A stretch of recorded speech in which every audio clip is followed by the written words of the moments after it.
This podcast contains content that may not be suitable for some listeners.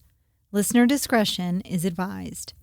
Be sure to head over to thecrimeshack.com for all available episodes, merchandise, and show notes, and subscribe to us for free wherever you get your podcasts. As you know, it takes a lot of research and time to keep this podcast going, and you can help this show by purchasing merchandise, joining my Patreon, or just by buying me a coffee. My podcast is currently sponsorless, and any support from my listeners is much appreciated.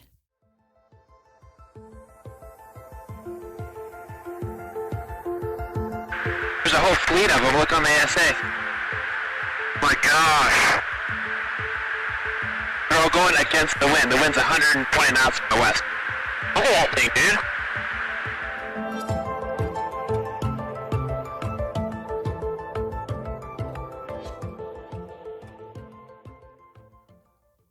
Who would have thought that in 2021, the Pentagon would release an unclassified report that proved the existence of aliens? Well, that didn't really happen. I mean, they released the reports, but the reports pretty much state we have absolutely no idea what those flying objects are in the sky, and they make zero mention of extraterrestrial life. You know the funny thing about that?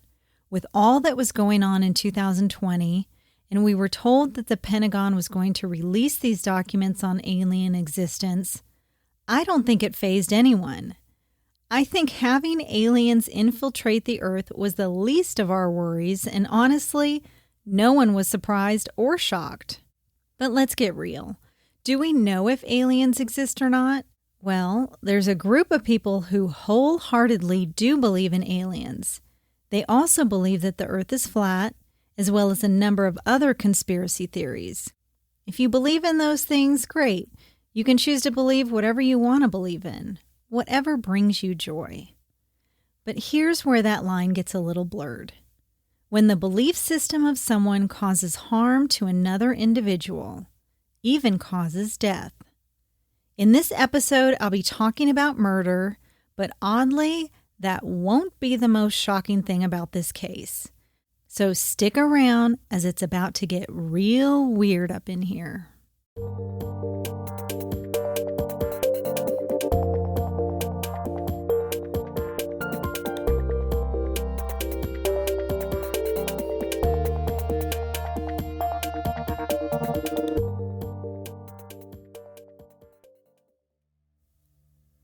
Armand Chavez was born in Houston, Texas on March 5, 1965.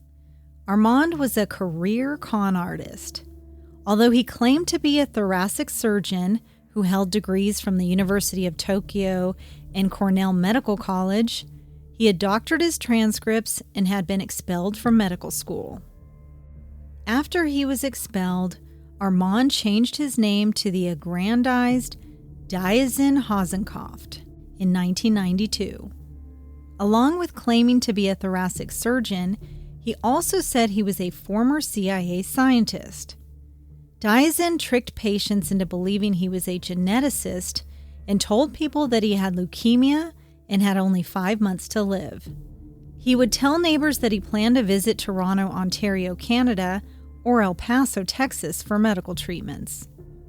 A significant portion of his income was made from treating cancer patients, bilking over $100,000 from them by selling what they thought was a miracle cure for cancer, but was actually just vitamin B6. He also claimed he was several thousand years old and had invented anti-aging injections. During the 1990s, Diazin made a trip to SeaWorld in San Antonio, Texas, where he met a lovely woman named Girly Chew. Girly was born in Malaysia in August of 1963 and had been on a trip to the States when she met the charming Diazin. When Girly returned to Malaysia, the two began to write each other letters, and their relationship grew at an extremely fast pace. Within a week of meeting each other at SeaWorld, Girly moved to the United States to be with Diazin. The couple married in 1993 and moved to the 3900 block of Moon Street in Albuquerque, New Mexico, where Girly began work as a bank teller at the National Bank of the United States in Albuquerque. Diazin continued with his fraudulent persona, ultimately catching the attention of the FBI. In 1995, he attempted to purchase a bioreactor from a Philadelphia, Pennsylvania company under the guise of conducting cell growth experiments.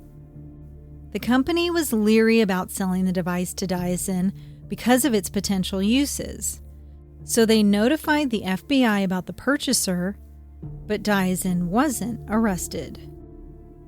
As if being a fraud wasn't bad enough, Diazin began seeking out other women and began having affairs on Girly. In 1996, during one of those affairs, he fathered a son, Dimitri, with a Japanese woman living in Canada. Diazin brought the child to New Mexico, telling Girly that he was a Mexican orphan and that they had to adopt him. Girly was initially leery about the whole situation, but soon became accustomed to being a mother and came to love Dimitri. It would be almost 2 years later that Girly would discover the horrible truth, that Diazin was the biological father of the child. In the summer of 1998, Diazin met 50-year-old Julie K. McGuire, the owner of the Enchantment Lodge in Aztec, New Mexico. He met her through an internet dating service where he introduced himself as a doctor and an expert geneticist.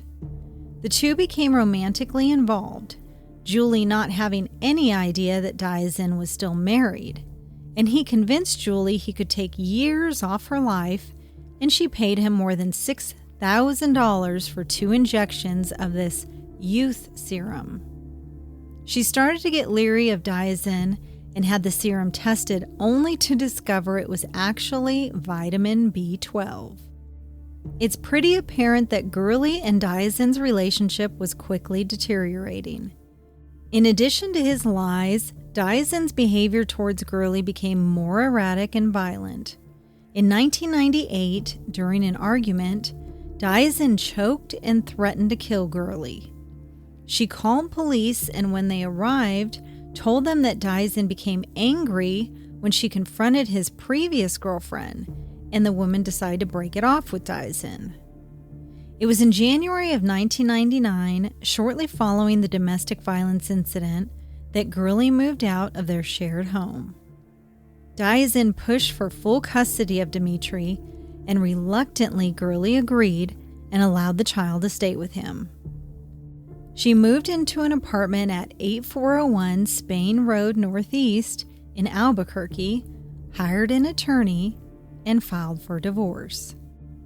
Diazin was not only angered that Girly had the gall to ask for a divorce, but she also was asking for some of their things. This enraged him, and he called her at work, telling her that she wouldn't see a single dime of his money and that she'll die and her body will never be found. Through the divorce process, Girly discovered that Diazin was in fact not a doctor at all and had been using a fake name. After discovering this information, along with his violent threats, Girly confided in her coworkers, telling them that Diazin was threatening her and that she was afraid of him. She told them to contact authorities if she was even 5 minutes late to work, saying, quote, "If I don't show up, it means Diazin has done something to me." Girly had already suspected Diazin of smashing her car windows on 2 separate occasions after she had moved out of their house. Girly was so afraid of Diazin and what he might do to her that she even contacted the FBI, who had already been investigating him, telling them that she was afraid of him and that he had threatened to kill her on more than one occasion. Girly did everything she could to warn others of Diazin's violent behavior and to protect herself. She even began taking karate lessons for self-defense. Diazin was still seeing Julie McGuire and would often bring Dimitri with him, causing Julie to become quite attached to the 3-year-old child. Julie knew about Dyson's troubles with his ex-wife, Girly. He confided in her that he was going to pay someone to kill Girly and that no one would find the body. She told Dyson that bodies are usually discovered sooner than later, and Dyson responded by saying, "Not if they're dissected." Julie began to feel sorry for Dimitri and had an inkling that Dyson was abusing the boy, so she felt the need to protect the child. She believed Dyson's horror stories about Girly and offered to help him find a family that could adopt Dimitri. They attempted to place the child with a couple, but after the first day the couple had Dimitri, they returned the child as he became violent with their other child. Dyson attempted to adopt out Dimitri again, and this time it was permanent, and Dimitri was adopted in September of 1999 to Melinda Miles Lindbergh, an attorney out of Anchorage, Alaska. Melinda actually wrote a book about her experience adopting Dimitri, titled Mommy Number 13, A Child of a Murderer and His Adoptive Mother. In her book, she describes how more than a dozen women tried to mother Dimitri in his first 3 years, including Girly Chew. Melinda was the 13th woman, thus the title of the book. She went on to describe the little boy, saying that although he was rambunctious and bright, he showed little affection, connection, or trust for others. His years being tossed from one caregiver to another obviously had taken its toll. Although Melinda raised the boy, he became estranged from her in 2015 when he turned 18. He only responded to her one time on social media, giving her a negative response to her book, calling it syrupy. Dimitri, which he has since changed his name, is now 23 years old and hasn't seen Melinda in over 5 years. Dyson's relationship with Julie McGuire eventually waned as Dyson's behavior became stranger and stranger. Julie also discovered that Dyson was not who he said he was, finding out that he was still married and that he had a domestic violence charge against him. Julie last saw Dyson in August of 1999. But Dyson's philandering continued, and in the summer of 1999, he met another person who would soon become his fiancée. That woman was Linda Henning. Linda Henning was born in Hollywood, California on October 10, 1953. When Linda was 11 years old, her father left her mother, which left Linda with some deep emotional scars. She tried to mend these scars by involving herself in relationship after relationship, pushing her emotional needs onto various men. Author Mark Horner of the book September Sacrifice about Girly's disappearance wrote in his book about Linda, writing that this is a person who, according to her own mother, would believe the moon was made out of cheese if a boy had said it. After Linda completed high school, she supported herself working as a fashion model and later began designing women's apparel. Her clothing line took off, and in the 80s, Linda moved to Albuquerque, New Mexico. By the 90s, Linda's business was booming. She owned a beautiful home, enjoyed Southwestern art, and was engaged to be married. Aside from her entrepreneurship, she also had a keen interest in UFOs and conspiracy theories. Not surprising, since the UFO hotspot Roswell, the city in southeastern New Mexico that is renowned as the site of an alleged 1947 UFO crash, was only about 3 hours away, and Area 51 was about 800 miles from Albuquerque. As a teenager, Linda had done a lot of research about government conspiracies and was obsessed with shows like The X-Files. In the summer of 1999, Linda attended a seminar by English conspiracy theorist David Icke. Icke believes that the world has been hijacked by an unseen global network called Archons that are interdimensional, pedophilic, shape-shifting reptilians that are made up of the world's ruling elite, such as George Soros or the British royal family. This global network is responsible for manipulating the world's events and keeping humans in a constant state of fear so that the archons can feed off the resulting negative energy. Let's listen to Linda explaining her beliefs and who exactly owns planet Earth. I believe that there is an incredibly strong alien presence on this planet. I also believe they've been here long before humans were here.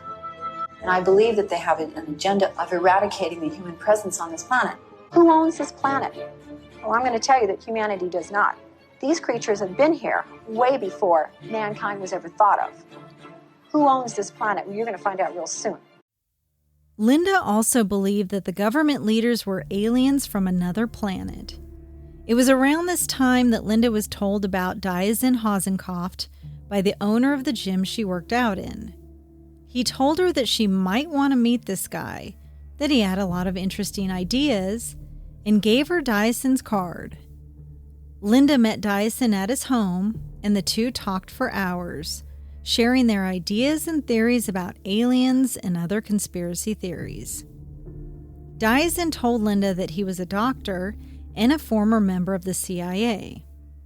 He also told her that he was an alien and was immortal. Dyson claimed to Linda and others to be from the Giga planet, and that he was thousands of years old, and that he was able to morph into different reptiles. Linda was fascinated by Dyson and the knowledge he had amassed, and within a week of their meeting, their relationship intensified. Within weeks of meeting Dyson, her personality seemed to change.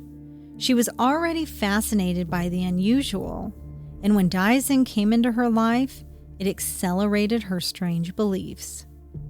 Dyson didn't talk much, however, about his soon-to-be ex-wife Girly Chew, only that she worked as a bank teller. 2 weeks after meeting Dyson, Linda broke off her engagement with her fiancé and began an intense relationship with Dyson, telling her friends that they were planning to get married. Linda talked about her and Dyson's relationship in this interview. Dyson does not control me or dominate me, and nobody does. Whoever can control an opinionated woman, a strong-willed woman, an independent woman? He's brilliant, he's charming. Dyson is a maniac. I mean, he's a maniac. As a result of the relationship, Linda's friends began to notice the significant change in her behavior. Her ex-fiancé told a mutual friend, Stephen Zachary, that Linda had stopped showering and wouldn't change her clothes, and that he thought she had some sort of chemical imbalance. Linda would try to convince her friends to use Dyson's miracle treatments and told them that he was a reptilian alien who was thousands of years old who had promised to give her great powers. She believed that the reptile aliens were going to be coming to Earth and certain individuals would be their local emissaries. Dyson convinced her that she was an alien queen who was sent here to save the world by killing Girly. A man by the name of William Bill Miller, a leader of a militant group in Albuquerque, was also befriended by Dyson. Dyson worked on coaching both Linda and Bill on how to kill the Queen to save the world. And the Queen apparently was Girly Chew. It was 5:15 p.m. on September 9, 1999, when Girly's shift ended at the bank and she left work. She mailed a letter to her parents in Malaysia between 5:40 and 5:45 p.m. and then headed to her apartment. Between 7:30 p.m. and 9 p.m., a friend called Girly's home phone 10 times, but she never picked up. The following morning, Girly failed to show up for work for her 8 a.m. shift and didn't call in to say that she wasn't coming in. Girly was a model employee, always punctual, always the first one to work, so her not showing up for work on time was extremely unusual. Her coworkers immediately became concerned, recalling their discussion with her about her being scared of her ex-husband. Her supervisor contacted the Albuquerque Police Department and reported her missing at 8:10 a.m., stressing to them that her absence was highly unusual and that she'd met with foul play.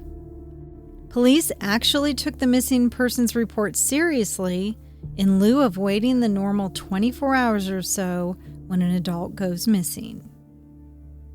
One of Girly's coworkers decided to drive to Girly's apartment but found no sign of Girly.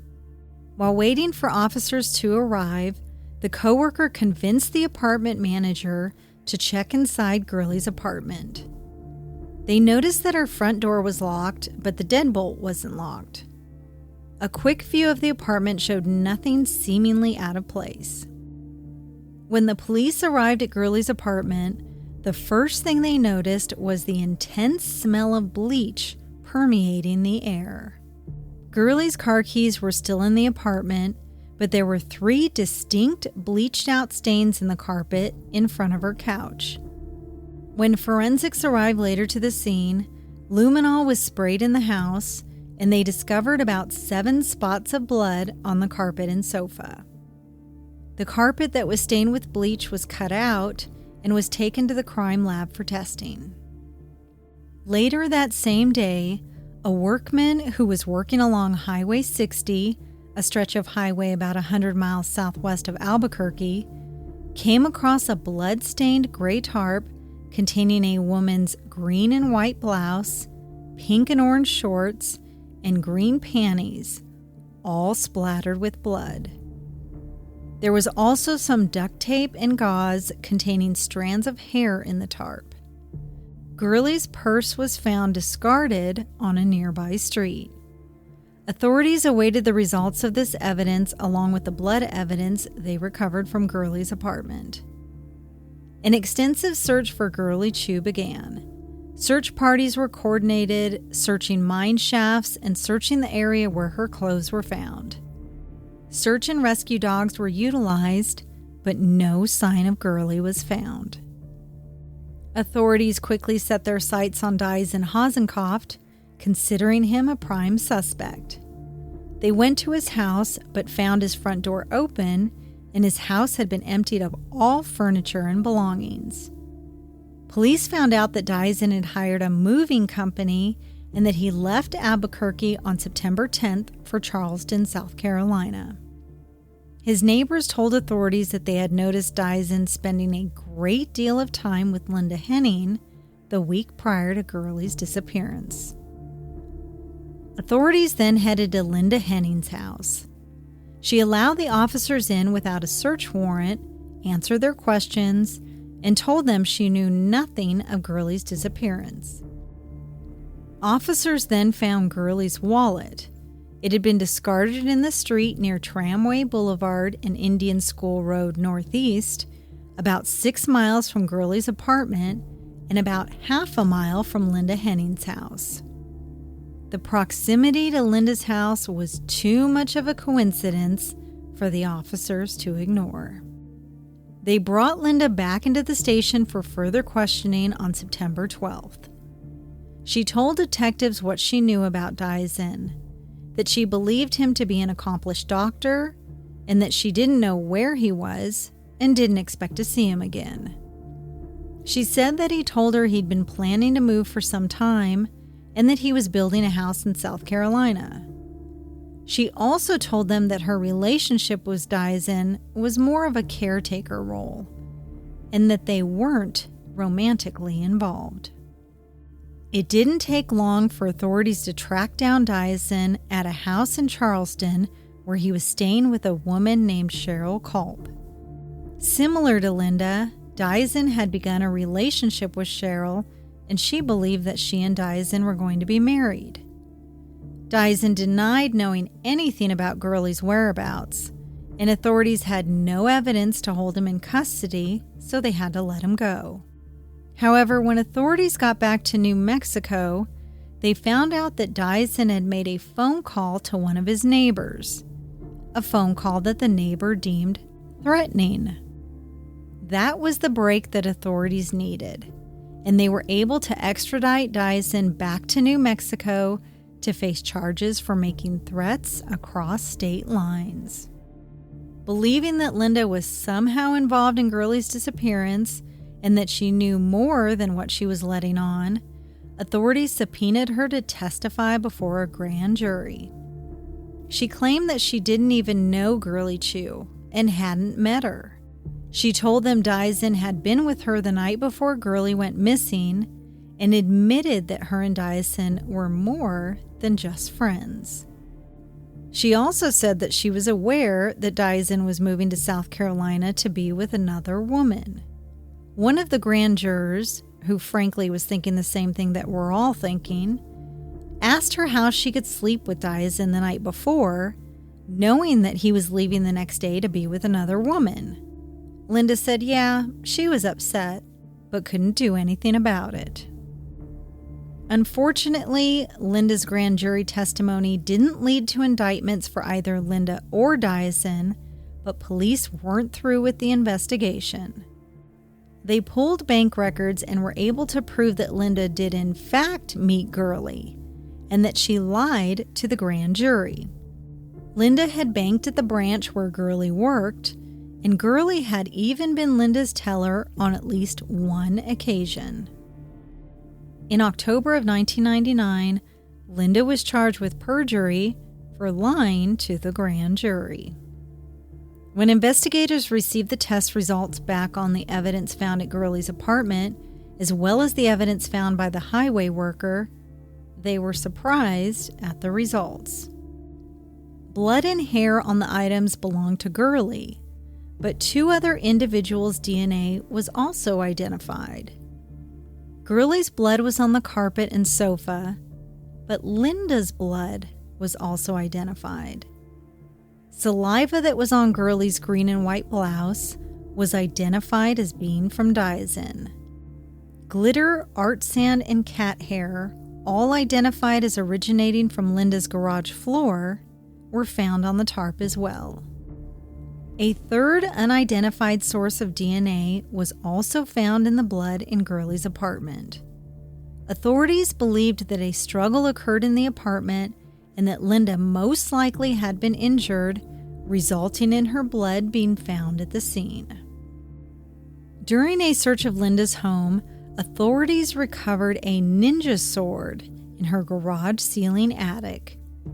Receipts showed that on September 9th, between 3:59 and 7:35 p.m., Dyson purchased the sword at World of Knives at Winrock Center in Albuquerque and had given Linda the sword as a gift to learn fencing.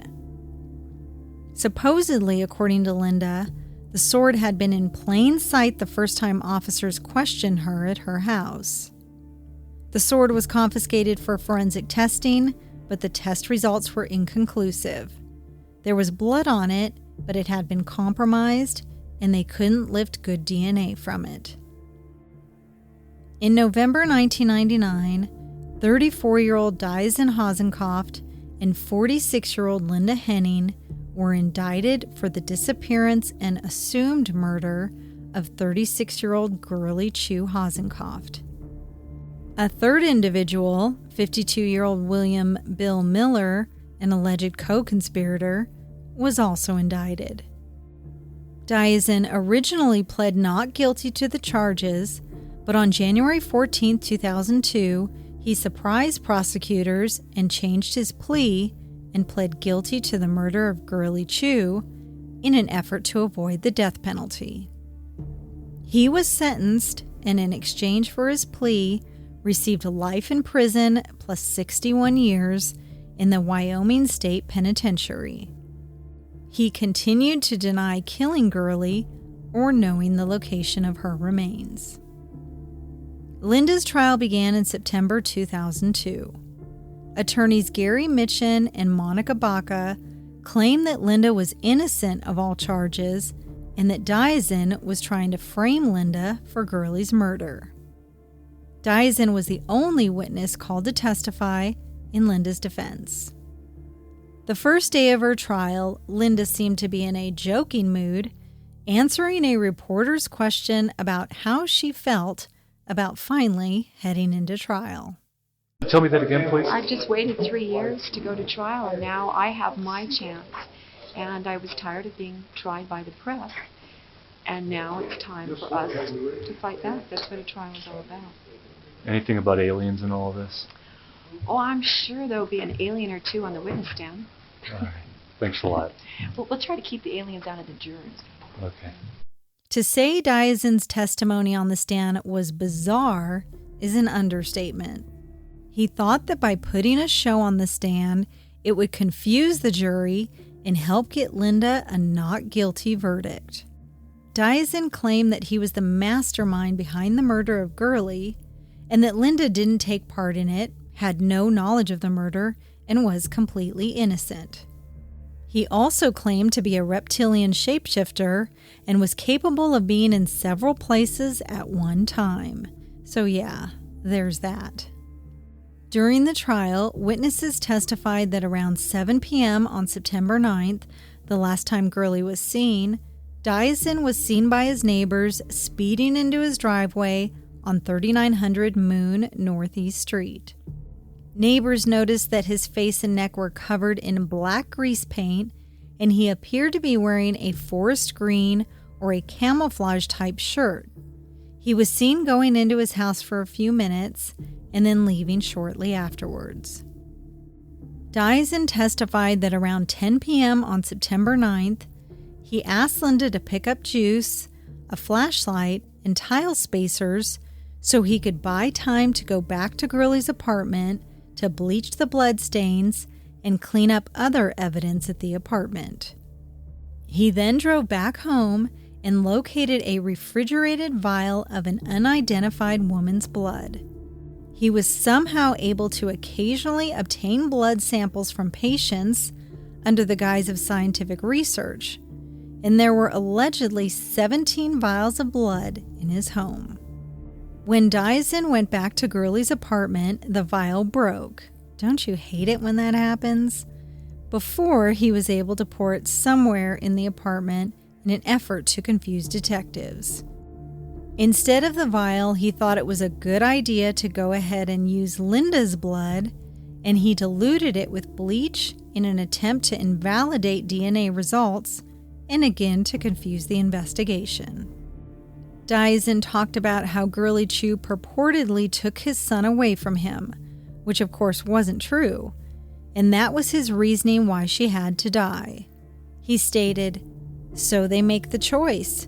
They took my son from me, and I make the choice to take her life. It's as simple as that." And when asked if Girly knew that Diazin was going to harm her, this is what he said in court. And as a forewarning, his voice is quite possibly the most annoying voice you will ever hear. She knew that you were looking for her, and she knew she was going to be hunted like the dog she was. And yes, she knew, like a scared rabbit in an open field, she knew. Diazin pointed a finger at another individual, militia member William Bill Miller, and that he was Girly's true killer. Bill was friends with both Diazin and Linda, and Diazin admitted to Bill to wanting Girly dead due to a bitter custody battle. Diazin said he allowed Bill to murder Girly as practice before the climax with the alien New World Order. Bill Miller had not been charged with Girly's murder, as there was no evidence that he himself had murdered anyone. Linda's friends believed that she had been brainwashed and drugged by Diazin, and forensic investigators testified for the prosecution about Linda's odd actions the days leading up to the murder. Prior to meeting Diazin, Linda had never been in trouble with the law. One of Linda's friends, Mary Alice Thomas, testified during the trial about the odd things that Linda told her. Did the defendant make statements to you about being a queen? She said that she had been appointed a queen of the world and that her responsibilities was to save the world from other queens coming from other planets. And did she say with what she would be fighting these other queens? With a sword. The trial of Linda Henning only got stranger and stranger as it progressed.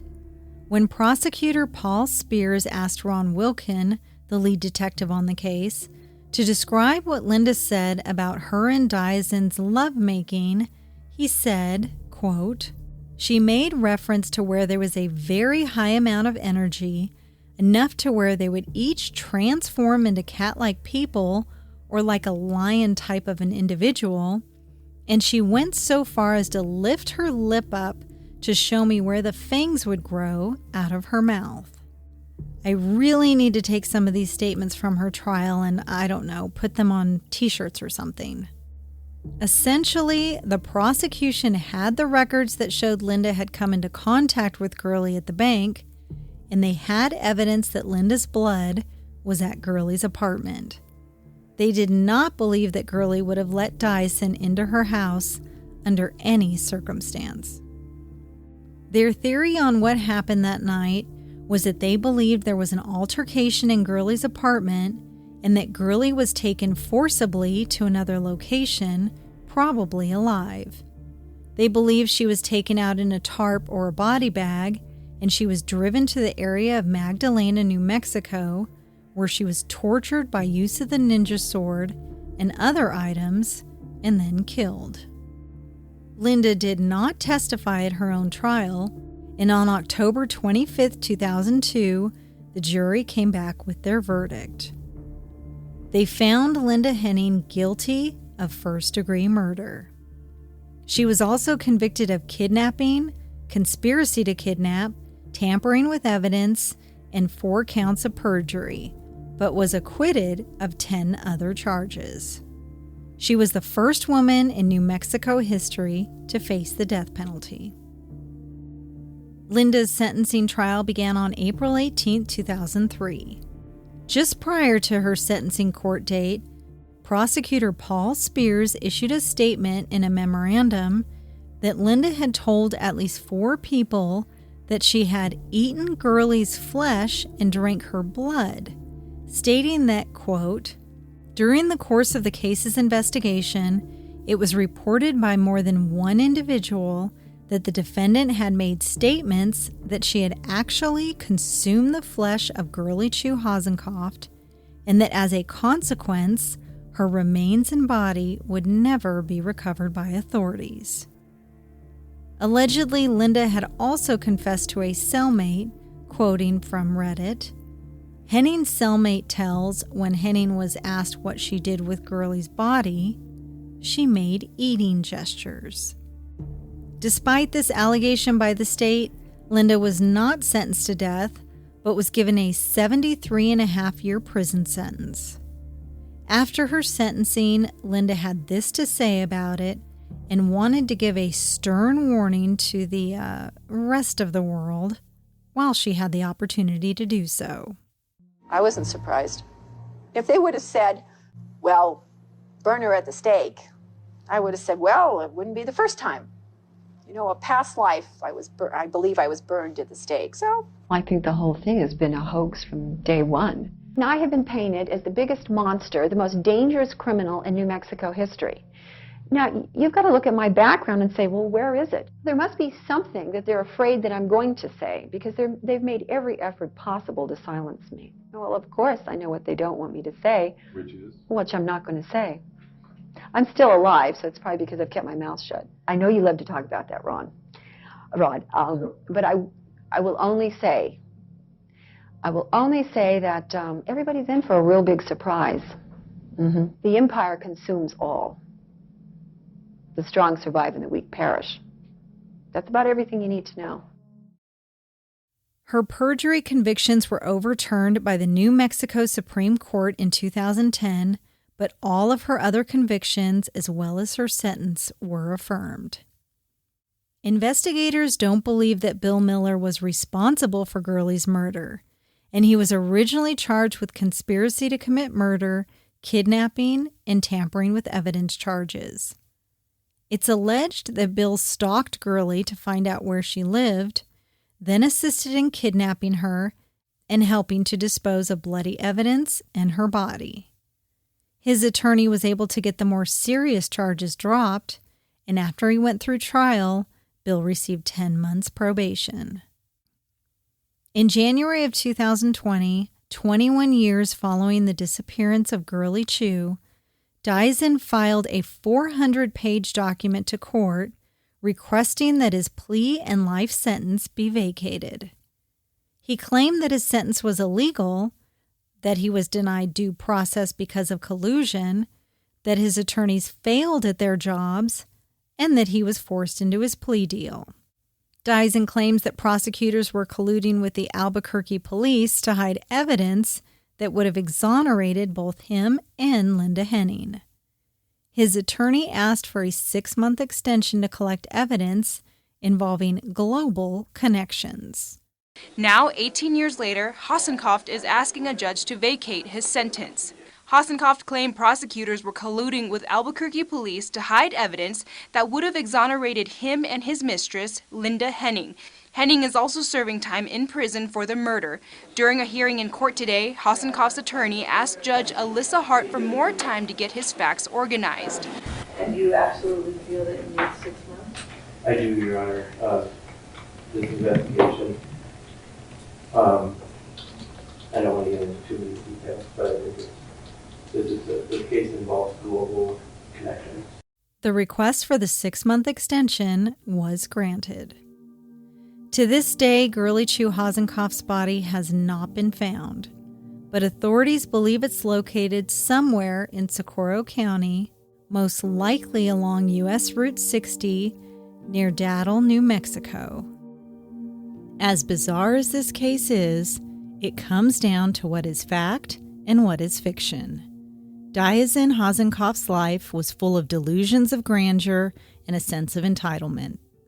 Linda Henning was so wrapped up in her outlandish beliefs and her admiration for a con man that she was consumed by it, and it became a black hole that she couldn't escape. It's a horrible tragedy that Girly Chew's family will never really have closure in this case, but hopefully they have found some shred of solace in knowing that the individuals who took Girly Chew from their lives have been punished to the utmost extent of the law.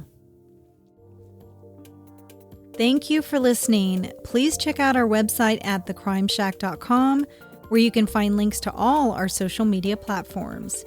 Be sure to follow us on Instagram, the only platform where I do giveaways for cool stuff.